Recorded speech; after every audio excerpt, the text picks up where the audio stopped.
So this week, as I was working on this sermon, I was thinking about the Mother's Day and the story that we just read a minute ago and how those connected. And as I usually do when I'm working on my sermon, I went to the internet for inspiration. And I saw this video that was done by the Methodist Global Communications folks in Nashville that really got me riled up. You ever see sometimes something in it and it just gets you riled up and you're like, "Urgh!" And so this, yeah, there you go, just like that. So this video, it just got me riled. It got me kind of upset. And so I want to show you the video real quick and see if you can pick up on what caught my attention.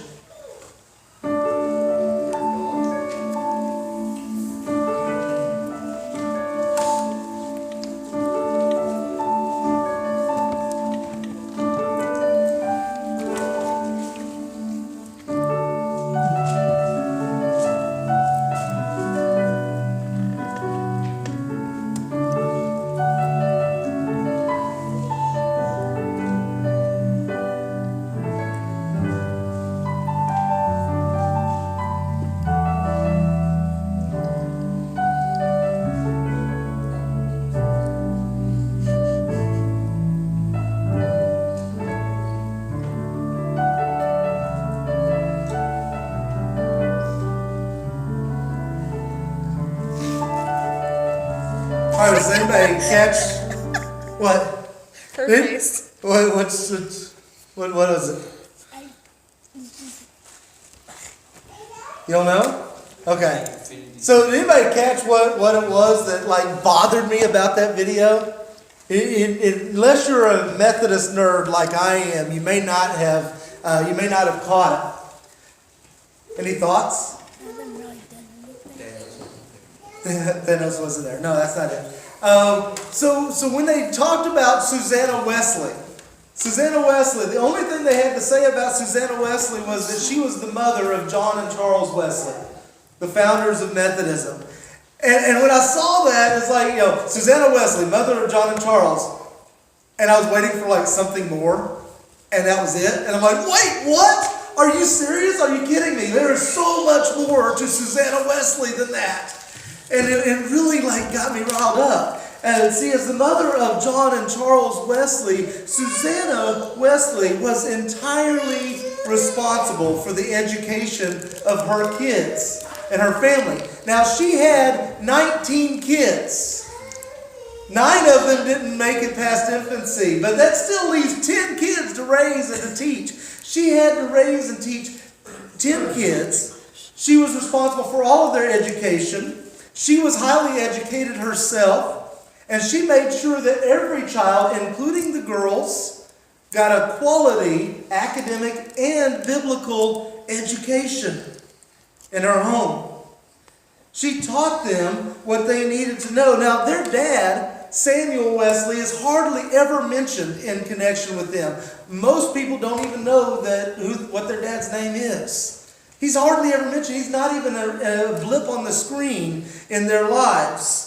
But Susanna Wesley was the one who shaped their theology. She taught them how to read and write music. She taught them, she demonstrated their caring for the least and the last and the lost. She was the one who taught John and Charles Wesley that you not only need to care for people's soul, but you also need to care if there's food on their plate.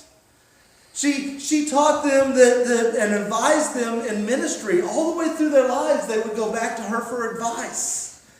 She was the mother of Methodism. She's the one who convinced John Wesley that women could be preachers too. Yes, John Wesley had commissioned and sent out female preachers, circuit riders, 200 years before we finally decided they could be ordained in the Methodist Church. I mean, that was Susanna Wesley. She was the mother of Methodism and the backbone of that movement. And without her, there wouldn't have been a Methodist movement. There was so much more to who she was and her impact than just, she was their mom. All at the same time while leading Bible studies and helping her husband in church ministry as well. And see, that's what stood out to me in the story that we read today. The story that we read today is Luke is telling this series of stories about Peter. And he starts telling these series of stories about Peter, about him healing folks, and about him evangelizing folks and going out and preaching and everything, and really establishing Peter as one of the leaders of this Christian movement and the leader of the apostles. And so he's telling this story of Peter. The second story in this series of stories is of Peter going to Joppa and bringing Tabitha back to life. Now this story is intentional. Luke has picked this story on purpose. He is telling it the way he's telling it on purpose because he wants you, if you've read the Gospel of Luke, you read the first book, now you're reading the sequel, and he wants you to see a connection between this story and the story of Jesus bringing Jairus' daughter back to life in Luke chapter 8. See, there were only 3 people in the room for that. It was James, John, and Peter. They were the only ones. And so Luke wants you to see, not only was Peter there, but he was paying attention. And he learned. And now that he has this encounter with the resurrected Christ, and he is empowered through Christ to imitate Christ to the point of even bringing people back from the dead, just like Jesus did. Which is an amazing and important story, an important part of our church's story. But in the process of telling that, he, without meaning to, just completely glosses over Tabitha as this passive side character in Peter's story. Kind of the same way the video, without meaning to, glossed over Susanna Wesley as this passive side character in John and Charles's story. And as I studied, and I was looking at this, and I'm reading the story, and I'd never really paid attention to that before.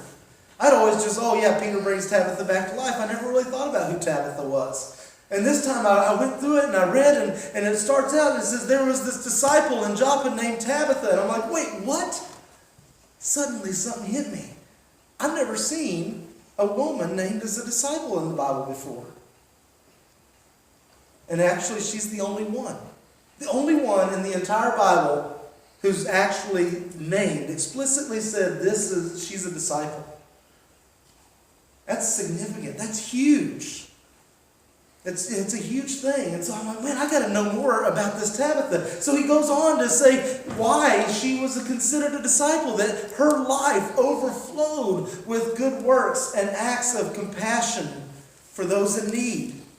That the people in the community were beside themselves when she died, that they were overwhelmed with grief. In fact, just to get to her, Peter had to wade through this sea of widows who all wanted to stop him and tell him about the piece of clothing that she made for them and the way that she told them and let them know that they were loved by Christ. Peter may have gained notoriety as a healer and evangelist in imitation of Christ. But it was Tabitha whose daily imitation of Jesus. It was Tabitha who every day imitated Jesus with compassion and caring in her community that was the backbone of that community. She was the backbone of the community. In fact, when they didn't miss Peter. When Peter was gone, they were like, okay, well, Peter's on the road again. He's doing his thing. They didn't really miss Peter, but as soon as Tabitha's gone, the whole community's like, what are we going to do? Mama's gone. We don't have somebody to care for us. What are we going to do? Somebody go get Peter. We got to fix this. Right? And so Tabitha was the backbone of this community. And as I think about Tabitha, I wonder about how many other unsung Tabithas there must have been in these fledgling communities of faith, these early Christian communities. I think about today, a day of celebrating the impact of women in our lives and the many women who have been the backbone of our church in our families, in our communities throughout history. Methodist women like Susanna Wesley, which I mentioned before, or Mary Bosanquet. Mary Bosanquet was the first woman that John Wesley commissioned and sent out as a pastor, who led hundreds of people to Christ and formed faith communities all throughout England. The women that, and from the video before, that were in Boston, who decided to send a missionary to these women right here, who sent the first missionary, the first female missionary to India. Frances Willard, who started the temperance movement. And she started the temperance movement because she saw that there were women and children getting beaten by their husbands when they got drunk. And she said that was not okay. We got to do something about that. And so she started the temperance movement that led to the 19th Amendment. And yeah, prohibition didn't work out very well, but it raised that awareness. And not only did it raise that awareness, but that movement actually also became the suffrage movement that led to the vote for women that Frances Willard led. Mary McLeod Bethune, who was the daughter of freed slaves, who decided that young African American girls needed an education. And so with $1.50 to her name and 5 girls, she started a college for them. One of the first African American colleges for women in the country.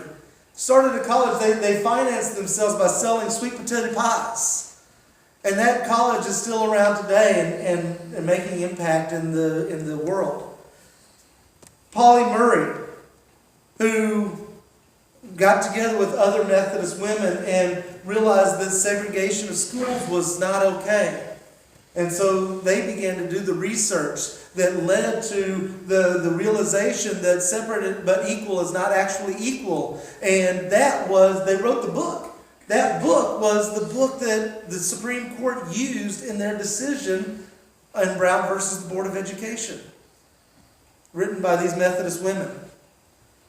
Alma Matthews, who was the angel of Ellis Island, she realized that women traveling and children traveling alone as immigrants were especially vulnerable to attack and to being taken advantage of. So she built a house and got a house built for them and would go and receive these women off the boats and give them a place to stay so that they could get established in the new country. Or Ann Jarvis. Ann Jarvis started the Mother's Day Out clubs during the Civil War to help women who were left alone when their husbands had gone off to war and needed help taking care of their families. And on top of that, when the war came to their doorstep, all the women went out and started nursing and taking care of the wounded soldiers. After the war was over, these same women were working towards peace and reconciliation between the North and the South and to bring folks back together again. And she believed that women, particularly mothers, were especially equipped for this work because they knew firsthand the impact that war had on their husbands and their sons.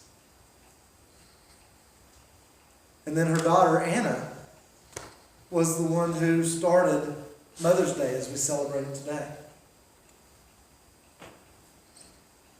And I've got a friend, Linda, who she works at a large church in another city, and she was telling me, I was talking to her this week about this message and the story, and she was telling me about a woman a widow connected with their church that had called from the hospital, needed a ride home. She needed a ride home from the hospital, and nobody wanted to go get her from the hospital. She didn't have any family, didn't have any friends, and she needed a ride. So Linda said, I'll go get her. I'll go pick her up and take her home. Well, turns out apparently she was trying to break out of the hospital. She hadn't been released yet. So Linda had to work and get her released and get everything taken care of. Got her home, and she had lost her cell phone and her keys and her wallet, and needed some groceries. So Linda's like, okay, I'll take care of this. And she goes back to the church, goes back to the pastor. Well, apparently this lady is really difficult to deal with. That's the reason why she didn't have any friends, was because she was just one of these people that folks didn't want to have to be around. And the pastor and the staff at the church, they were tired of dealing with her as well. And so none of them were willing to help. And she's looking at the pastor, and she tells me she went to the pastor. She goes, Are you telling me that we're going to spend $30,000 on this brand new sign out front to tell everybody about our church? And we're going to spend $50,000 on this parking lot so that people can have a place to park when they come to our church, but we can't come up with $30 to help this woman get some groceries? What are we doing? What are we doing here? So she took her own money and she went and she helped this woman get the groceries. Went and got them, brought them over, and spent some time with her. And it turns out the thing that she needed most was somebody to talk to. She was just lonely. So that became a new ministry for Linda, to go and to spend time with this woman and with the other widows of their church who were lonely and needed someone to spend time with. These stories and countless others, these women who, like Tabitha, overflowed with the good works and compassionate acts on behalf of those who in need, have been the backbone of our church.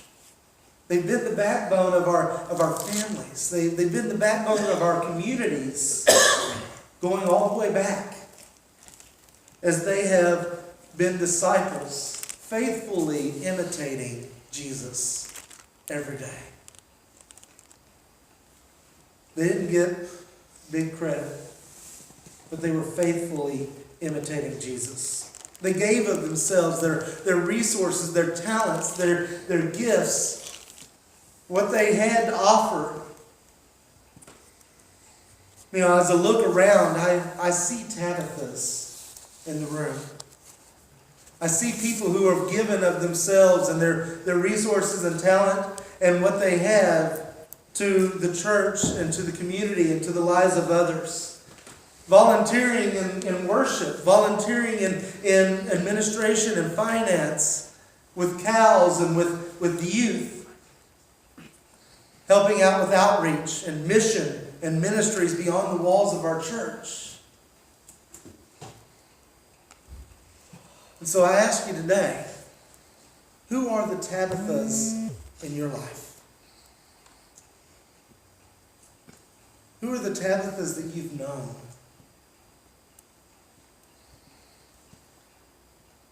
Perhaps today, of all days, is a day to remember, to honor them, to celebrate them, to thank them, to let them know how much they are appreciated and loved for the work that they've done and the way they've been the backbone of our lives and our church and our community. Let their example and Tabitha's example inspire and encourage and empower us to live our lives in imitation of Jesus. Let's pray. God, we give thanks to you for the Tabithas in our lives, for the people who remind us to imitate you every day.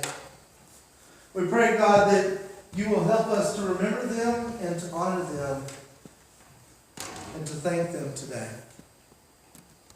In your Son's name we pray. Amen.